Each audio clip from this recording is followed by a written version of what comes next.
Bismillahirrahmanirrahim. Assalamualaikum warahmatullahi wabarakatuh. Berjumpa lagi kita dan channel saya.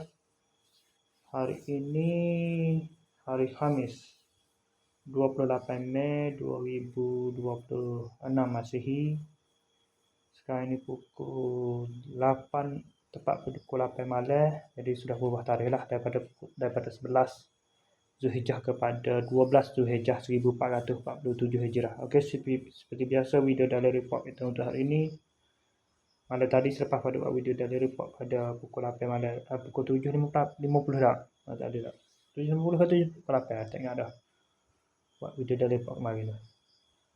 Saya tak keluar ke mana-mana.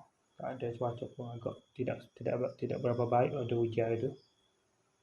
Jadi saya tidur pada pukul itulah. Tak keluar mana-mana lah. Saya tidur pada pukul 12 malam deh, pukul 12. Bangun pada pukul 6.50 pagi, bangun terus mandi semasa subuh, makan sarapan. Lepas tu tak ada buat apa, sambung tidur balik lah.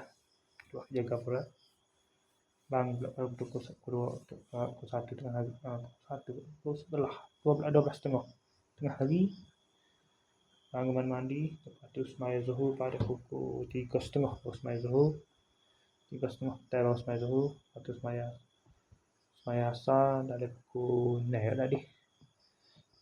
Ada 2 baris apa tadi. Kasbuk. Nanti saya review esok lah. Lagi tu.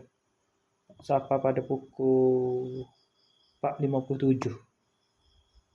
4.50 kita lebih kurang 4.57 itu dah. Petak deh. Baik Shopee lah, TikTok. Nampak lagi asal tu. Ada jadual tu. Tak boleh jadual dia tu. Buk tengah apa tu? Hello Kitty ke apa? Hello Kitty surprise box apa tahu. Ada budak kirim. Lepas tu apa sebut tu? Pak saya 41.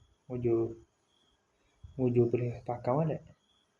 Tapi ketat sikit dah, kalau stoknya jadi ketat sikit lah. Tapi tak apa lembut gitu, stoknya lembut, isi dalam pun lembut balik. Dia spy balik dalam tu. Bukan getah, lembut spy tu. Okey, lepas tu apa bagi tu, lepas tu ini pun tak tahu gimana dah. Bulan ni pun rasa tak gimana dah. Pak Fikri tutup dah Lepas ada terima bagi tu. Supaya asal ada kuning tu lebih kurang. Lepas tu sepanjang ni tak ada dua Facebook gitu lah. Pukul 7.40 ni pas saya menggerik, saya terus main ke sini untuk buat video daily report pada pukul 8 tadi.